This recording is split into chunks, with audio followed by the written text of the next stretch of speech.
Well, folks, we're back again for another quick one. It's Friday, and you know what that means. It's Forging Friday, so we're gonna jump in. Like I said, we're gonna get through this one pretty fast. So let's jump into the deck we're looking at today. We're looking at land destruction. This is my land destruction deck, and let's go through the. Let's go through the cards here. So of course we'll start with the land destruction here. We'll start here with the big one, Sinkhole. 2 black mana for a sorcery that says destroy target land. So that's any type of land you can destroy with that. And I actually had I think it was Thin Ice or something like that. That was, I think it was like 1 black, 2 colorless, or it was 3 mana of some combination, and it said destroy target land, and it would do 1 damage to the person or 2 damage or some amount of damage to the person if it was a snow-covered land. But I noticed that the AI very rarely plays snow lands. So, you decide if you want to swap out Sinkhole or any of these other ones for, so let me see if I can, no,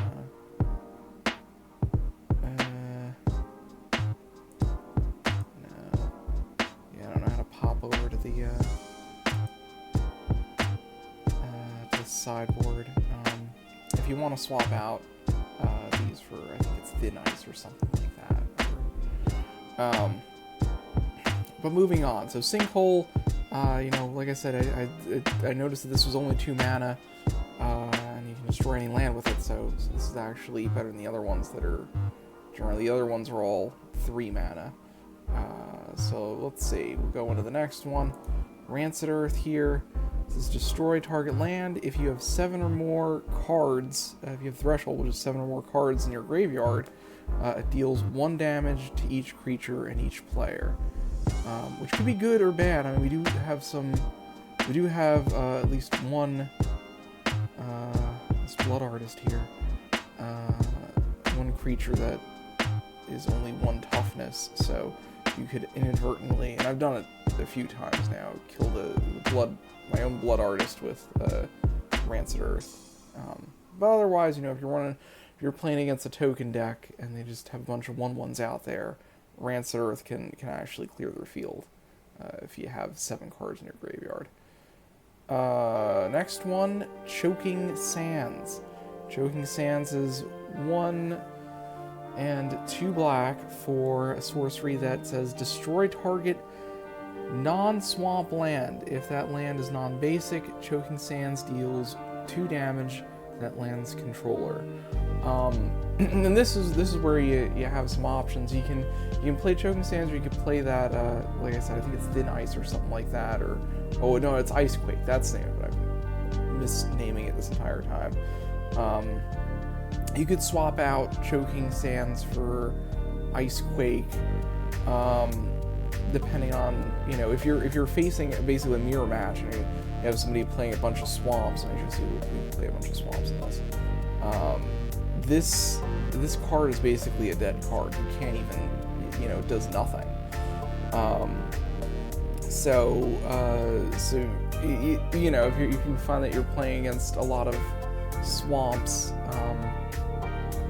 swamp-based decks, you might want to swap out Choking Sands for some other land destruction. The good thing about it, though, is if you're hitting a non-basic land, which I've noticed the AI plays a lot of, if you're hitting a non-basic land, it does 2 damage, besides destroying the land, so that's pretty nifty. But you have to be careful if it's a non-basic land that has a swamp type, a swamp island or whatever, a dual land, or one of the triomes that has swamp in it, you can't actually destroy it. So that's one of the downsides of it.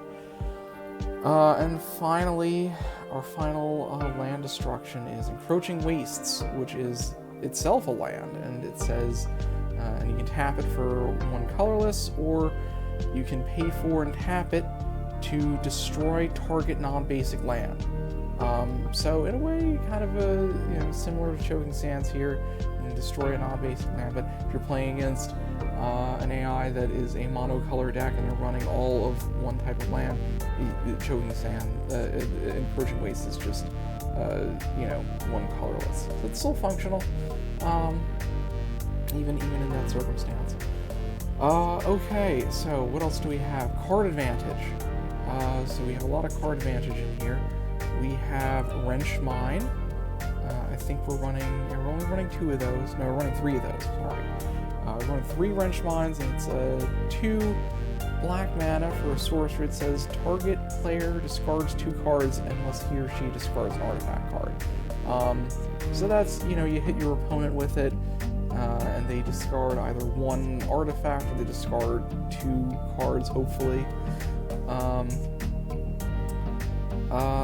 And what else do we have here? Sign in Blood, right here.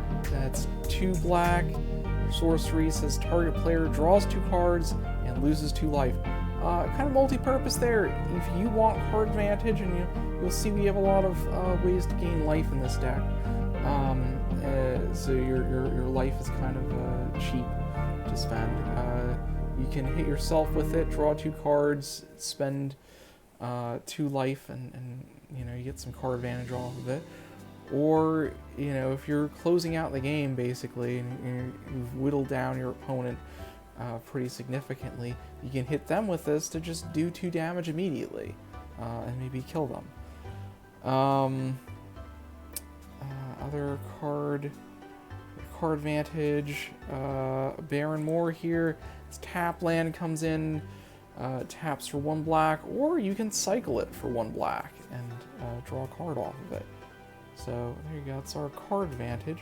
And what are you gonna do if somehow you're not hitting your land destruction spells, your opponents cast some actual creatures?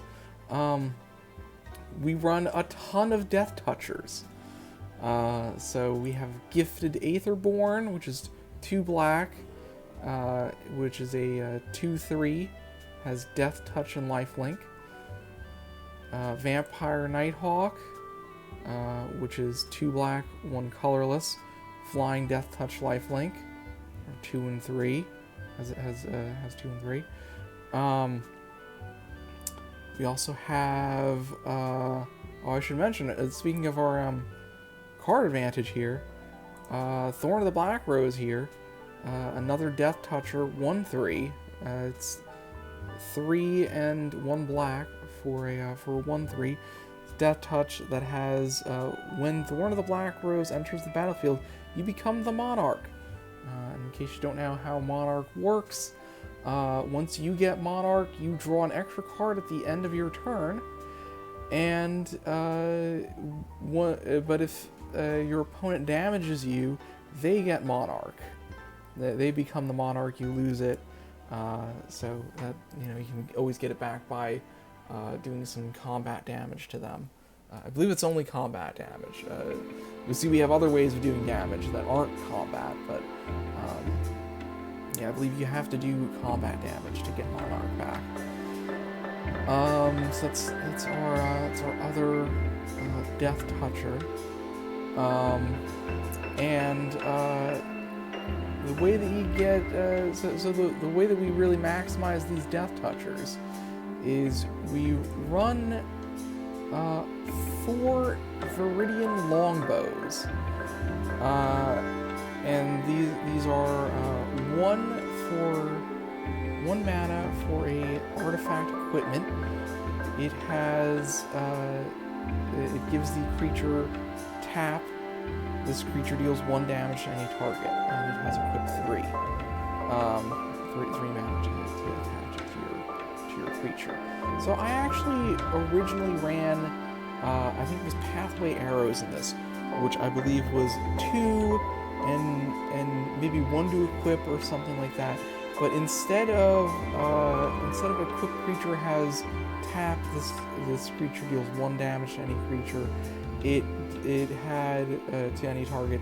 It had 2 tap to pay 2 mana, tap this creature, deals 1 damage to any target.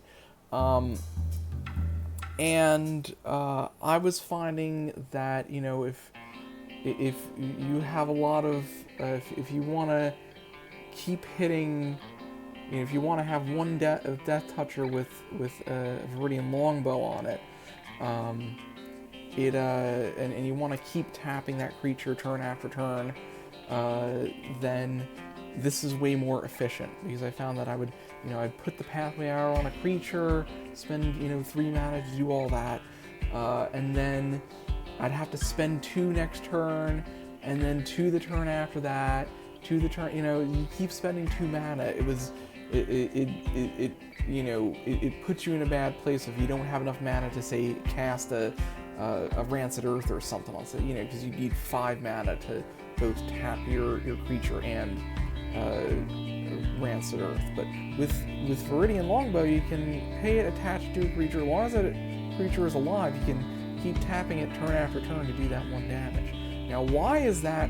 Why do you want you know, Viridian Longbow or Pathway Arrows in this deck? Well, you attach it to a Death Toucher, and you can ping your opponent's creature with that 1 damage, and because it says the creature does 1 damage to the target, it's a Death Touch damage, so it destroys that creature unless it has indestructible, or you can't target it because of hexproof or something. In any other case, you're going to be able to ping it and destroy that creature. So you can attach, and really the best way to the best combo I feel in this deck is Viridian Longbow on a Thorn of the Black Rose, because once you play it and you get Monarch, it just kind of sits there. It's a 1/3. Can't really do all. You can't swing in for all that much damage, but you attach the Viridian Longbow to Thorn of the Black Rose, and then turn after turn you can tap Thorn of the Black Rose and destroy one of your opponent's creatures. Really good combo in this deck. Really recommend it. You can basically lock your opponent out of having any creatures. You get 2 of these on the field, and 2 Death Touchers, and you could be tapping, destroying 2 of their creatures each turn, just wiping out their field. So Viridian Longbow, really good in this deck. And for value, we have Blood Artist here. Once again, you got to be careful with Rancid Earth and Blood Artist. It says, whenever Blood Artist or another creature dies, target opponent loses 1 life and you gain 1 life. So that's, you know, you're basically draining your opponent each time your Death Touch creature with a Viridian Longbow on it destroys one of their creature. You're getting 1 life, draining them for 1 life. Really great value in this deck. For ramp, you know, to get our creatures out there a little bit earlier, we run Peat Bog, which is a land that comes into play tapped. Remove a depletion counter. I should mention, comes into play tapped with 2 depletion counters on it. You tap it and remove one of the depletion counters, and you get 2 black mana. So that's, you know, ideally you want to play this pretty early in the game. Even late in the game, it's fine, as it gets you more and more mana. So you basically get an extra mana for 2 turns after that, but then you lose the land. So you got to be a bit careful with it. You generally don't want to lose. You know, I've certainly, you know, played a Peat Bog and 2 Peat Bogs and had 1 swamp or, you know, Barren Moor or something out on the field, and, you know, after a couple of turns, oops, you only have 1 land. So I would say be careful with the Peat Bogs. And the bomb of the deck, the thing that I think when it comes down, it can really win you a game, is Desecration Demon. So it's 2 and 2 black for a 6/6 flying demon creature. And it says, at the beginning of each combat, any opponent may sacrifice a creature. If a player does, tap Desecration Demon and put a 1/1 counter on it. And I've noticed the AI is a bit buggy with this, so I do feel like it gets some unfair wins, as it does. You know, Desecration Demon will already be tapped, say in the opponent's turn, and then they'll, you know, destroy one of their creatures to put a +1/+1 counter on it for no reason. I should probably file a bug report to get that fixed, but yeah, but even, you know, regardless of that, Desecration Demon, you know, it's a 6/6 flying for 2 mana, so you can you play a Peat Bog turn 1, Peat Bog turn 2, turn 3 you're playing Desecration Demon if it's in your hand, and it's a 6/6 with flying. That usually, you know, I mean, yeah, your opponent can destroy a creature to tap it, but then it grows it with a 1/1 counter on it, so then it becomes a 7/7, an 8/8. You know, usually you get a Desecration Demon or 2 out there, you're doing 6 damage each turn, you're gonna close the game pretty quickly. So that's the bomb of the deck. And finally, I put Sepulchral Primordial in this deck. This is the take it or leave it, and I would certainly leave it. The Sepulchral Primordial is 5 and 2 black, very high mana cost for a 5/4. It has Intimidate, so this creature can't be blocked except for by artifact creatures and/or creatures that share color with it. So I use a black creature to block it, which isn't that menace or something? There's something else that's like that. When Sepulchral Primordial enters the battlefield, for each opponent, you may put up to 1 target creature card from that player's graveyard onto the battlefield under your control. So, the thing with Sepulchral Primordial is it's a very high mana cost. You're 7 mana. That's, you know, 2 Peat Bogs, it's 3 Peat Bogs plus a swamp or one of the other lands. That's a ton of mana. And for it to only be a 5/4, yes, it has you get to take one of the creatures from your opponent's graveyard. That's assuming that your opponent even has a creature in their graveyard, or one that you would want to get out of there, right? If you're doing this right and you're playing a bunch of Death Touchers, yeah, you might have killed one of the big creatures. But if you're playing your land destruction spells, they're not probably playing big creatures. Maybe they're discarding to hand size. I've found a number of times that I've played Sepulchral Primordial, the thing that I'm pulling out is not all that big. It's not bigger than Sepulchral Primordial. So I would say, you know, for 7 mana, you're playing something at 7 mana to really close out the game. And, you know, it's even smaller than Desecration Demon, and it doesn't have flying, it just has Intimidate. So I would say definitely cut Sepulchral Primordial. I'm probably going to cut it at some point. You know what really belongs in this deck? Would really work in the Sepulchral Primordial slot? Sheoldred. Sheoldred would work perfectly in this deck. I think it's 4 mana total. Puts it right in line with the other creatures in this deck, and I believe it has whenever you draw a card, you gain 2 life. Whenever an opponent draws a card, they lose 2 life. So that works really great in this deck, because guess what? This Sign in Blood with a Sheoldred out suddenly becomes a for you, if you point it out yourself, becomes a draw 2, gain 2 life for 2 mana. That's pretty good. And for your opponent, it does 6 damage instead of the 2 damage. That's a lot. You know, that's a lot of damage. That's you know, one hit of the Desecration Demon. Unfortunately, that Sheoldred is, I think, $50, something crazy at this point in time. Certainly, if it gets reprinted maybe in Secret Lair or something, I'll pick it up and just pop out the Sepulchral Primordial for it. But yeah, that's the unfortunate thing about Magic, and at least how I build decks. I don't buy very high value cards, but that card would be absolutely perfect in this slot. All right. So without further ado, let's jump into some games here. Maybe not many. I want to, kind of speed this up here. Let's get into some games here. Yeah, let's go ahead and play. What do we have here? Very land heavy. I'll go for it. We'll go for it. We'll keep it. Maybe I shouldn't keep it. Play this Peat Bog. Alright. It's a landfall deck, okay.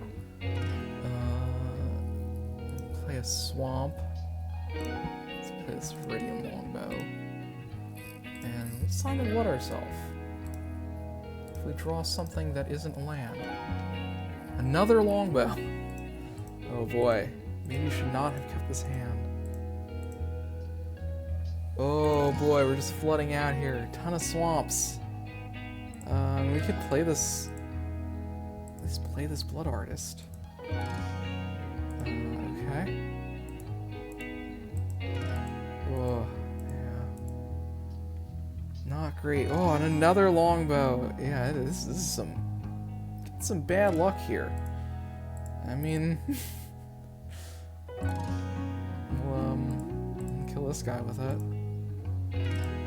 Yeah, there we go. Value.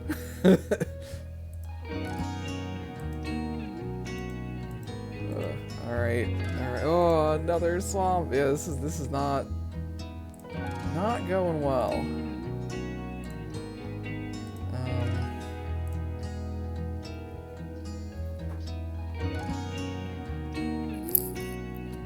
Let's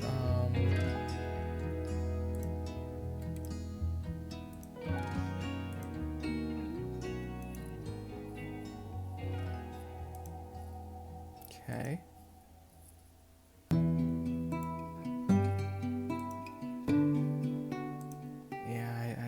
Oh, actually, we finally drew something. We finally drew something we could use. I don't know if it's gonna. It might be too late for it to even matter at this point. We'll see. See what we can do here.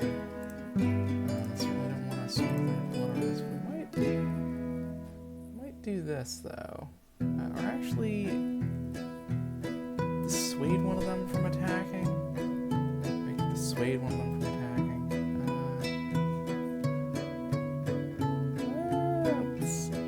Let's hold on a moment, folks.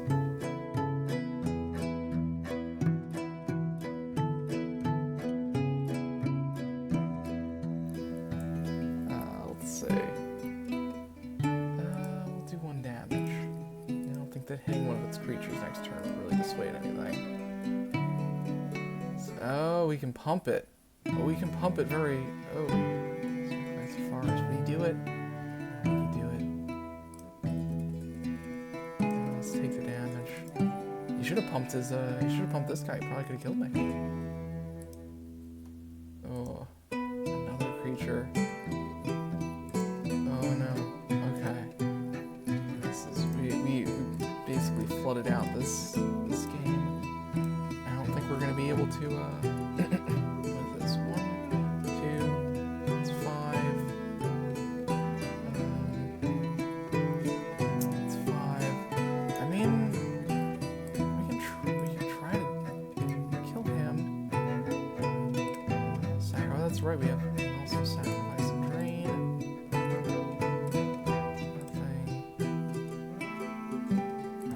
He gains 1 life. Alright, well, we're a bit out of the danger range now.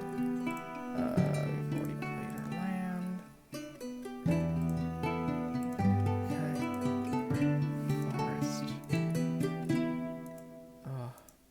Yeah. 6 damage.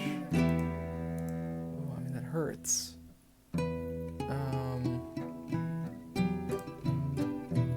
Well, it's Sinkhole.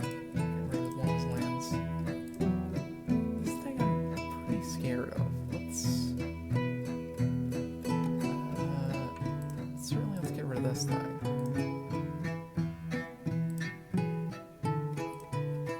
Drain him.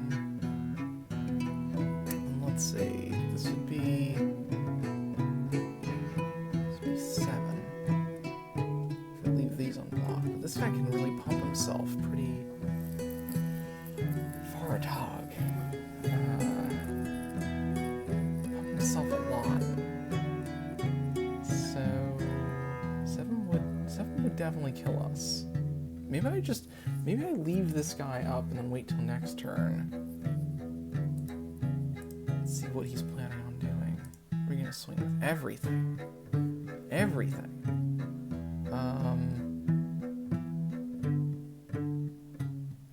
It's a risky gambit here. I'm gonna block with that. Okay. And then destroy this with that.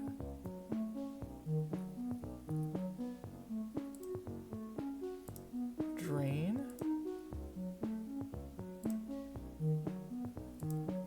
Oh, he didn't pump it? Why wouldn't he have pumped it? That's a misplay on his part. Should have pumped it. Okay. I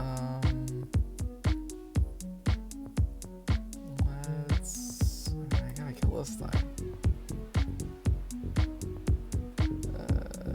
More than one creature. This is 4. Yeah, we can get rid of this guy. Value. The value of Blood Artist. I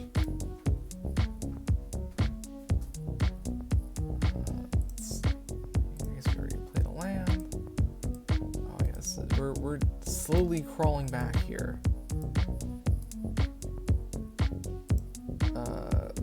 Man, these infinite land draws not helping at all. Let's do damage. Now he's down to 1 creature.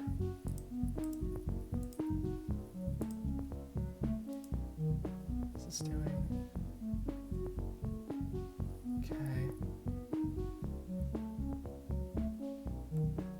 Oh man, I'm gonna get some snake creatures. This will be great. Finally, these lands. Total misplay. Let's get rid of this final creature. Okay. And Blood Artist really doesn't do anything, right? Man, this has been it's been a very land-centric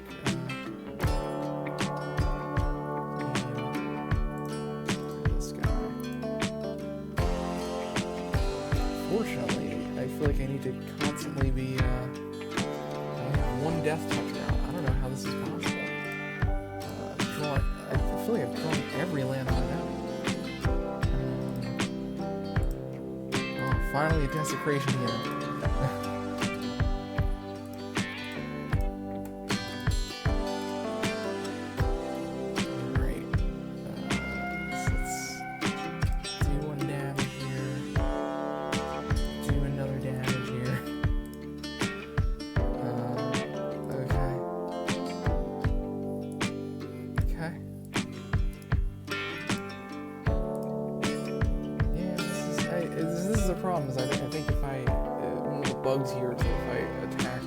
Sacrifice the Desecration Demon.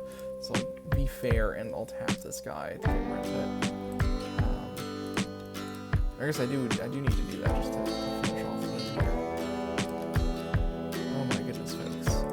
This one was a bit of a slog, but you know what? We made it. We did it. We'll jump in for one more.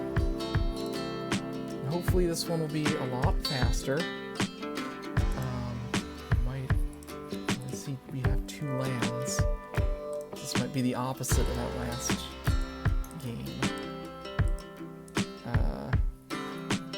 This very well might be the opposite of that last game because now we only have 2 lands, and unfortunately, you really need 2 swamps to do much of anything in this deck. So hopefully, yep, there we go. swamp. Let's get out this Vampire Nighthawk to be a blocker. Oh, and he has a Fault Scourge too. Gross. What do we wanna... He only has 1 black mana. Let's get rid of this black mana here. Just as is. 3/3.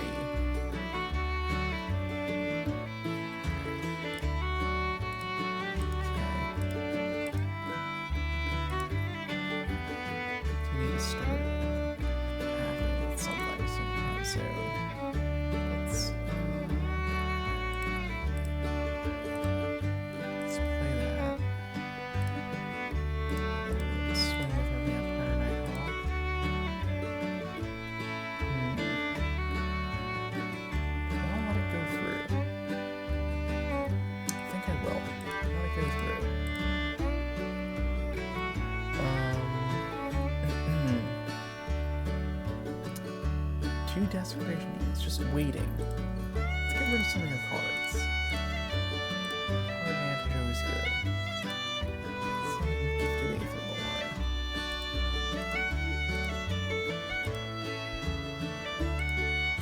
I don't mind, you know.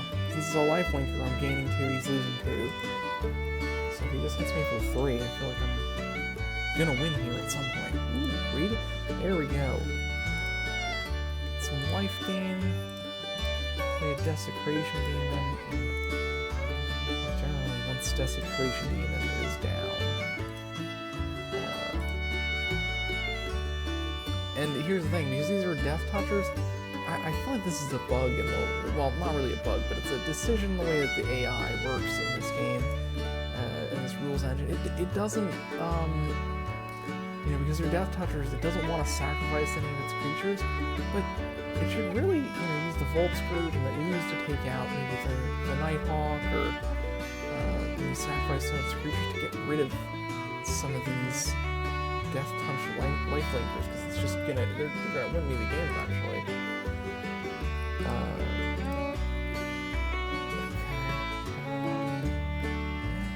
Play this. Actually, let's play this.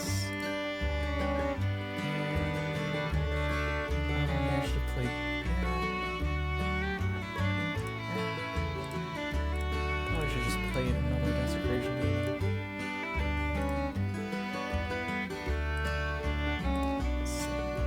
These 2 guys. Oh, she stopped it. Okay. I guess made some decision there. But now is the time to kill it. Okay. Let's play another Desecration Demon. I'm pretty sure that. So this is the bug in the way that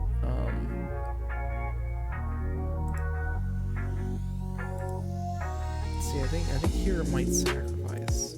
Oh, it didn't. Okay. So we'll send in this guy, we'll send in this guy. I think this is when it'll start sacrificing things. But there's no point to it right now, right? It's its turn. It just pump one of its creatures. Why? There's no reason to sacrifice for that. That's a bug in the way that this the way that the AI handles it. He's already tapped. If you're worried about swinging in with something, you know, I can see maybe sacrificing this one to maybe get in for some hits. No point. Okay, are you gonna swing now? Okay, at least it swung. It's not gonna be enough for it. I guess we'll lay down this guy. And you know what, to make sure.